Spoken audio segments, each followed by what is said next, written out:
මතක තියාගන්න විහිළුවට කරන කර්මයක් වෙනවා. ඔය අම්බ සක්කර රජුරු ඉදිරියට අමනුෂ්‍යෙක් ආවා. එයාට ඇඳුන්නේ නැහැ. ඊට පස්සේ ආනම ඇඳුන්නේ නැත්තේ ඇයි කියලා. මම නාන්න ගියාට පස්සේ යාළුවෙක්ගේ ඇඳුම් හොරෙන් හැංගුවා කියලා. හැබැයි හොරෙන් හැංගුවේ විහිළුවට කියලා. හොරා ගන්න අදහසින් හෝ නොදෙන අදහසෙන් නෙවෙයි විහිළුවට. විහිළුවට ඇඳුම් හංගලා මට මේ ජීවිතේ ඇඳුම් නැති වුණා කියලා.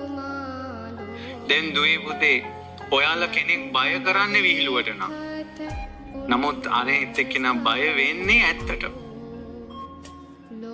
දැන් මම එක ආරණ්‍යයකට යනකොට ඒ ආරණ්‍යයේ හිටපු හොඳ හාමුදුරුවම අනේ මේ ගොඩාක් හොඳ හාමුදුරුවම මාත් එක්ක කතා කරලා තියෙනවා දවසක් බණ කියන්න ආසයි කියලා මාව ගෙන්නගෙන මම ලවා බණ ලියව ගත්තා.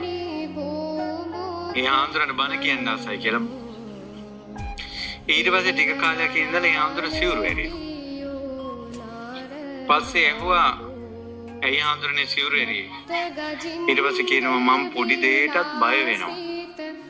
කොටියේ ඉන්නකොට කොලයක් වැටුණත් බය වෙනවා. පොඩි සද්දයක් ඇහුණත් බය වෙනවා. අපි ඇහුවා කලින් එක තිබ්බද නැහැ. හැබැයි හාමුදුරනේ මගේ අතින් පවක් කෙරුණා. අපි ඇහුවා මොකද්ද? ඊට පස්සේ එයාගේ අතින් වෙලා තියෙන පාපේ තමයි එයා සාමනීර කාලේ පොඩි හාමුදුරුවෝ ටික ඔක්කොම හවස චෛත්‍ය වඳින්න යනවා. වැඳලා ඔක්කොම පිරික් කියලා පින් දෙන වෙලාවේ මේ පොඩි හාමුදුරුවෝ නැගිටලා එනවා ආවාසි පැත්තට. පඳුරක් අස්සේ හැංගිලා ඉඳලා අර හාමුදුරුවෝ ටික පොලි මේ බුදුන් ඇඳලා එනකොට මෙයා කාටට ටෝච් එක ගහගෙන හා කියලා පයි. දැන් ඇත්තටද මේ කරන්නේ විහිළුවටද? අර බුදුන් ඇඳලා හිත සංසිඳීමෙන් එන මිනිස්සු ඒ හාමුදුරුවෝන්ගේ හිත බය වුණා. මේ ජීවිතේම බය නිසාම සිවුරු අරින්න උනා. දෙක්කල්. ඔයාලා කොච්චර යාළුවෝ බය කළා ඇතිද?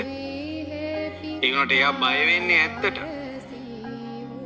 ඒකනේ ගොඩාක් ওই රාග දේශ මොහ අවසන රංගපෑම් කරන අය මරුණාට පස්සේ හොඳ ලෝකේ කියන්නේ නැත්තේ. එයාලා සල්ලි වලට කරන්නේ එයාලට ඒක ජොබ් එක විතරයි. එයාලා ලොකු දෙයක් නැහැ ඒකේ. නමුත් බලන එක්කෙනාගේ රාගය විශ්සෙනවා. බලන එක්කෙනාගේ ද්වේෂය විශ්සෙනවා. බලන එක්කෙනාගේ මෝහය විශ්සෙනවා. ඒ නිසා ඒ අය උපදිනවා. ධර්ම දානයේ දීමේ වටිනාකම ඒකයි. සමාජයට